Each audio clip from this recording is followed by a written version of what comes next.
Hello, friends.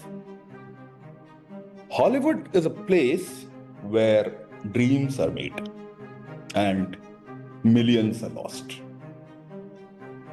For every ET soaring through the box office stratosphere, there is a battleship sinking faster than its title suggests. I'm Manish Kumar. Welcome back to my channel. Today, we will look into what makes movies profitable and what makes them loss making. And we will not do it by giving a lecture. We will do it in the mode of a case study of the most profitable movies and most loss making movies in Hollywood history. There are films that made studios incredibly rich, and there are the ones that made accountants cry. Let's explore the economics of cinema, where creativity meets cold, harsh reality. And the most wonderful thing about filmmaking is that unless it goes to the box office, no one knows whether it's going to be a hit or it's going to be a flop. Let's first look at those movies which spent fortunes only to lose nearly everything. One such movie was Adventure of Pluto Nash, made in 2002 for a production cost of $100 million. It returned $7.1 million, which means there is a loss of 93%. People ascribed this loss to poor special effects, unfunny humor, and zero audience interest. Having a poor storyline and suffering from what one critic called a crashing landing. Eddie Murphy went to space and the profits never came back. The next movie we are going to look at is The Alamo, released in 2004 for a production cost of $107 million. Miserably, the box office only returned $25 million, which meant a 76% loss. The movie had a significant production history of delays and budget overruns. A pacing that was too slow for a mainstream audience seeking more action, and poor marketing. Critics and audiences found the film to be overtly talky. The next film that we are going to look at is the BFG, released in 2016 for a production cost of $140 million, but the box office only returned $42 million, which meant a loss of 70%. It failed because it had a crowded summer competition with Finding Dory. Finding Dory incidentally had a 80% profit. The BFG was slow pacing and a marketing that did not connect with families. Even Spielberg's magic could not lift this gentle giant. A great idea, but this is what happened. The next film that we are going to look at is Battlefield Earth, released in 2000 for a production cost of $73 million. Against that, the box office collection was only $29.7 million, which meant a loss of 60% almost. Well, it failed because of awful reviews, incoherent storyline, convoluted plot, terrible acting, and excessive use of Dutch angles. It is as if people thought, what if we made Star Wars but removed the fun story and logic? Let's now look at the other side. When it comes to turning modest budgets into mountains of cash, a few films stand out as a proof that sometimes the biggest winners start small, delivering returns so huge they'd make Wall Street jealous. E.T., the Extraterrestrial, released in 1982, made for a production cost of $10.5 million, grossed a revenue of $792 million, which is more than 75 times its budget. And why it happened was because it had a universally emotional story, timeless family appeal, and word of mouth magic that turned Spielberg's Little Alien into a worldwide phenomenon. Spielberg didn't just phone home, he phoned the bank. Next, phenomenal iconic film Star Wars. Produced in 1977 for a mere 11 million, grossed on box office $775 million, which is more than 17 times return on its budget. The movie had groundbreaking effects, unforgettable characters, and George Lucas's merchandising genius. Lucas kept the toy rights, a move that made him a billionaire and redefined movie marketing. This wasn't just a film, it was the birth of an empire. Next, let us look at Pretty Woman.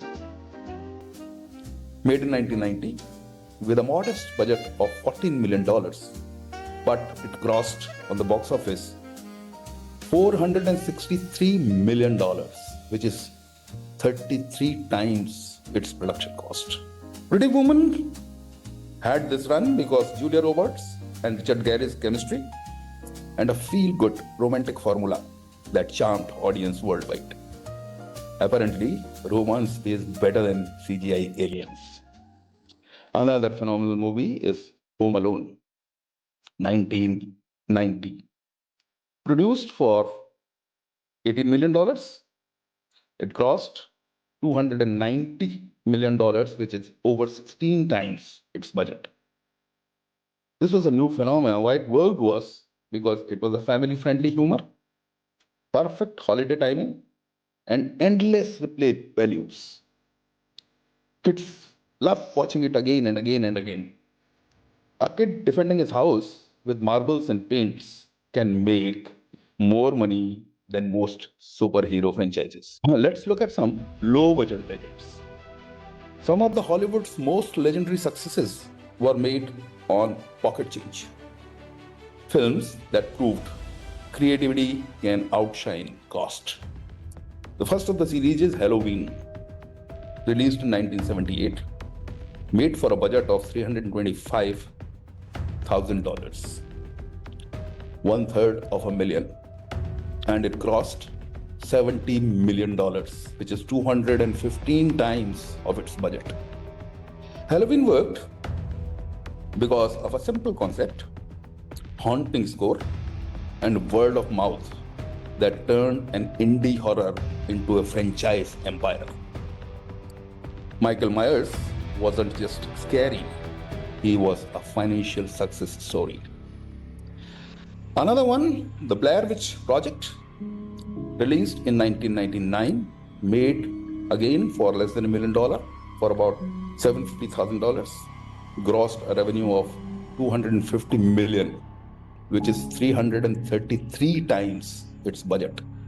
The Blair Witch Project worked because its found footage realism and viral style marketing convinced audiences it might be real. It became one of the most profitable films ever made. It practically invented viral marketing before social media existed. Let's look at another film, Paranormal Activity, released in 2007, made for a meager $215,000, grossed $194 million in the box office. And guess the return is more than 900 times its budget. Paranormal Activity succeeded because of minimalist horror, authentic performance, and pure word of mouth buzz. No explosions, no stars, just a bedroom, a camera, and lots of screens. Let's look at another old Hollywood blueprint.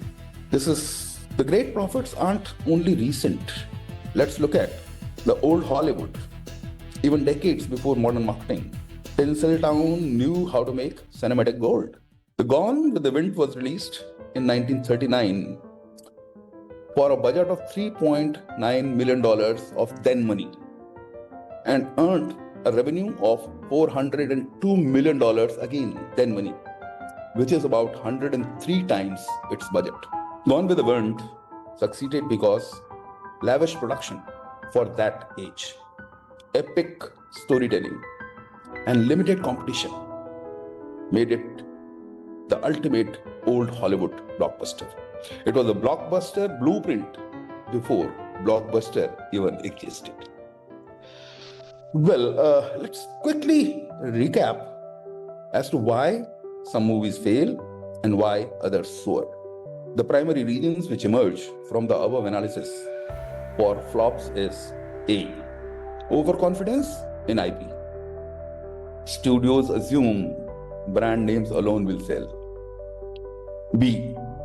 Bloated budgets, which is endless CGI, reshoots, and delays, which eat profits fast. And C. Bad timing or marketing. Even good films can die if they release against juggernauts. And let's also look at 3 possible reasons. It has to be the right combination for success. First is tight budgets. Smaller risks mean bigger potential rewards. Second, word of mouth. Nothing sells like genuine audience enthusiasm. And third is universal appeal. Emotion, human connection always travels well. Well, at the end of the day, filmmaking is a business, a risky business, an unpredictable business. And sometimes the most powerful stories aren't the one on the screen, but the ones on the balance sheet.